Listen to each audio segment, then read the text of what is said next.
ominous music fades in, evoking the tension of an approaching storm. The sound of distant tank engines rumbles faintly. Narrator. On the morning of July 5th, 1943, in the vast rolling steppe near Kursk, Russia, Unteroffizier Hans Müller sat in the cramped, sweltering turret of his Panzer IV, his hands gripping the gunner's controls with a mixture of dread and determination. The air inside the tank was thick with the smell of oil, sweat, and gunpowder residue. Outside, the horizon shimmered under a relentless summer sun, but the calm was deceptive.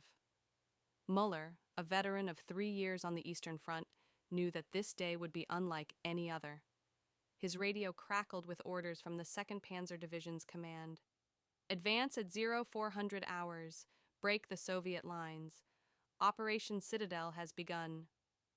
Muller scribbled in his notebook, his handwriting unsteady from the tank's vibrations. The steppe is silent now, but we are rolling into the largest armored battle the world has ever seen. Our commanders promise a swift victory, but my gut tells me the Russians are waiting for us. Something feels wrong. He could not have known that this day would mark the opening of the Battle of Kursk, a clash of steel and fire so immense it would redefine armored warfare. Over 8,000 tanks, 2 million men, and thousands of aircraft would collide across a 150-mile front in a struggle that would break the back of Germany's panzer forces.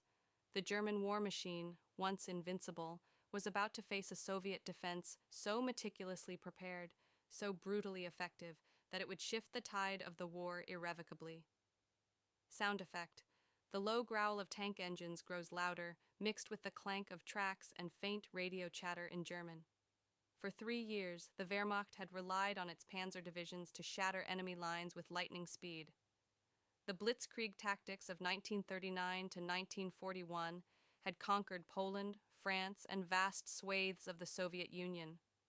German tanks, Panzer IIIs, IVs, and the new, fearsome Tigers and Panthers represented the pinnacle of armored engineering. The Tiger I, with its 88mm gun, could penetrate any Soviet tank at ranges exceeding 2,000 meters. The Panther, rushed into service for Kursk, boasted sloped armor and a high-velocity 75mm gun designed to outmatch the Soviet T-34. By July 1943, Germany had committed nearly 2,500 tanks to Operation Citadel, supported by 1,800 aircraft and 900,000 men.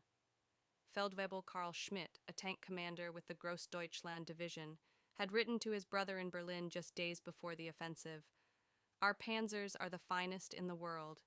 The Soviets cannot match our technology or our training. We will crush their defenses and drive to Moscow by winter."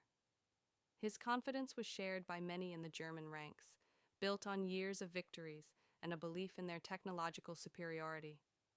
The German plan for Operation Citadel was ambitious: a double envelopment to pinch off the Kursk salient, a 150-mile bulge in the Soviet front line. Field Marshal Erich von Manstein, architect of earlier triumphs, believed a rapid, coordinated assault from north and south would encircle and destroy the Soviet armies, restoring German momentum on the Eastern Front. The Ninth Army under General Walter Model would strike from the north, while the 4th Panzer Army, led by General Hermann Hoth, attacked from the south.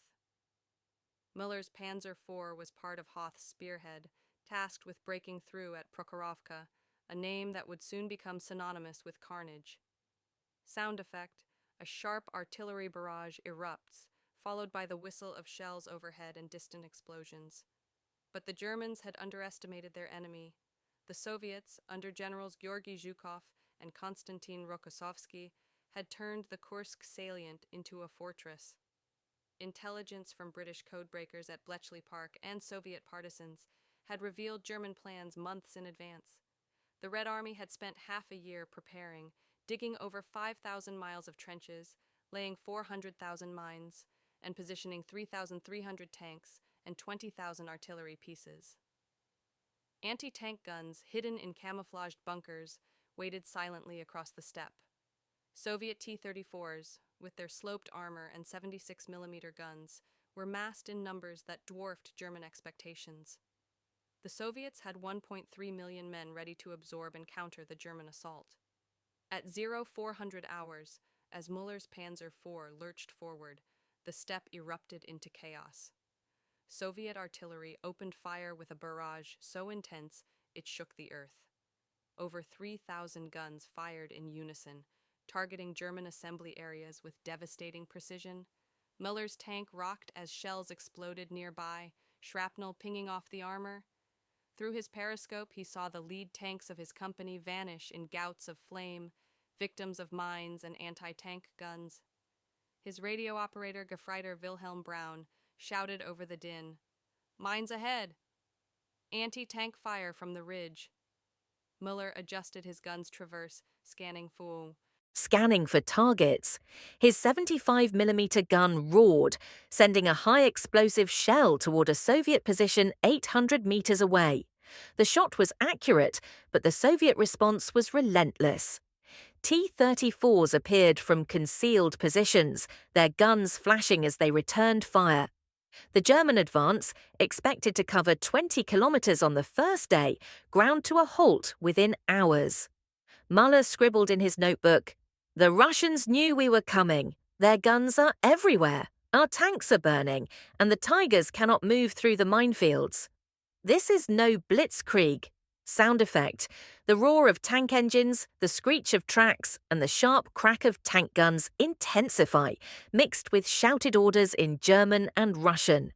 The German panzer forces faced a new reality. The Soviet defences were not just deep, they were engineered with brutal efficiency. Trenches and minefields funneled German tanks into kill zones, where anti-tank guns, firing 57mm and 76mm rounds, could penetrate even the thickest armour at close range. The Tiger I, invincible in open combat, struggled in the muddy, mine-strewn terrain. The Panther, rushed into production, suffered mechanical failures. Over 60% of the 200 Panthers committed broke down within the first 48 hours, their transmissions and engines succumbing to the strain of combat. Oberleutnant Franz Weber, commanding a company of Tigers, reported to his battalion commander, "The Soviets have turned the steppe into a death trap. Every advance exposes us to mines or ambushes. Our tanks are superior, but we cannot maneuver. The Russians fight like they have endless men and machines." Weber's report, later recovered from German archives, captured the growing frustration.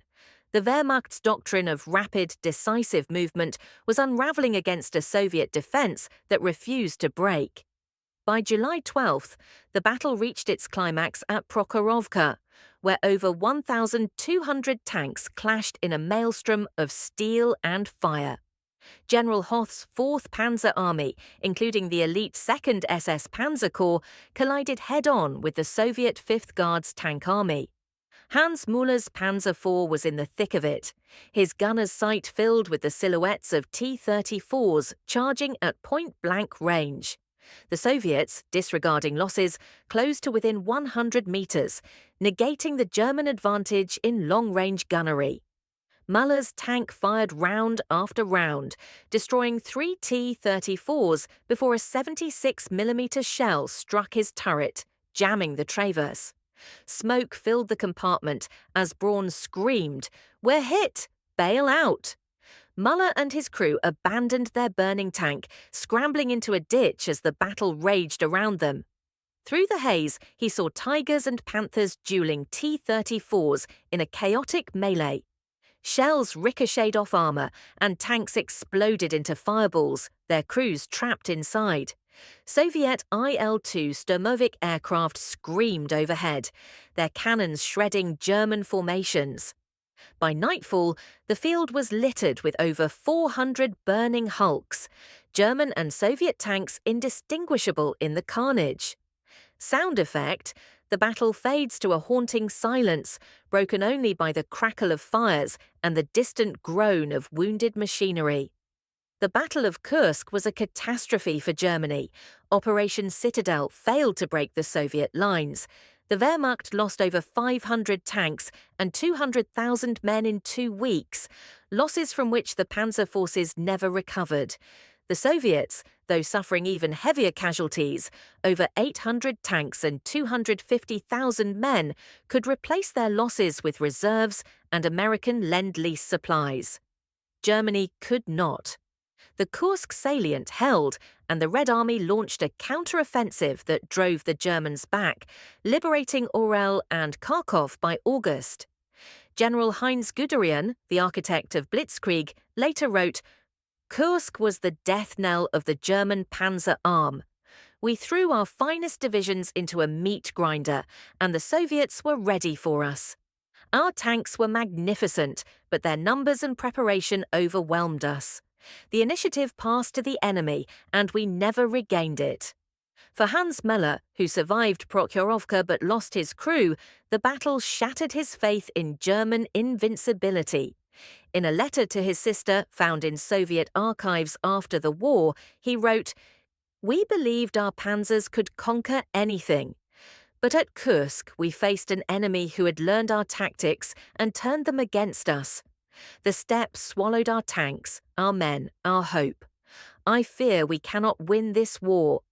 Sound effect. A soft, mournful violin begins, underscoring the weight of loss. The Battle of Kursk was more than a clash of armies. It was a turning point in the Second World War. The Soviets' meticulous preparation, leveraging intelligence and industrial might, exposed the limits of German technology and strategy. The T-34, simpler and cheaper than the Tiger or Panther, proved its worth in massed formations.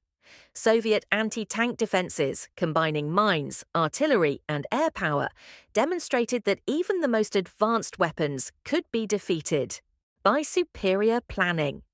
The psychological toll on German tank crews was profound. Men like Möller, trained to believe in the superiority of their machines, faced a new reality. The Red Army was no longer the disorganized force of 1941. It was a juggernaut, capable of absorbing Germany's best blows and striking back harder. By the end of 1943, the Wehrmacht was in retreat across the Eastern Front. Its panzer divisions depleted, its commanders shaken. Sound effect. The violin swells, then fades into the sound of a single tank engine starting and driving away. The legacy of Kursk extended beyond the war. It established the principle that armored warfare was not just about superior technology, but about logistics, preparation, and adaptability. The Soviets' ability to anticipate and counter German tactics set a precedent for modern combined arms warfare. The battle also showcased the power of intelligence.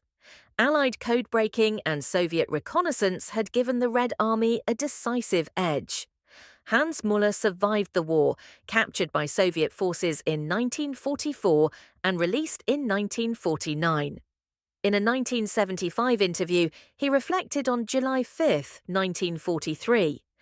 "That morning, I thought we were unstoppable.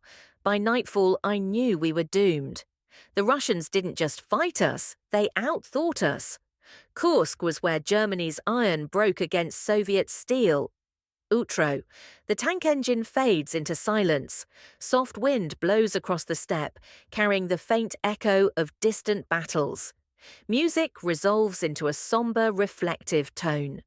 Narrator. The Battle of Kursk was a crucible of fire and steel, where the myth of German invincibility was shattered. It was a victory not just of numbers, but of foresight, resilience, and the relentless will to endure. The steppe of Kursk bore witness to the largest tank battle in history, and the moment the Second World War turned decisively against the Third Reich.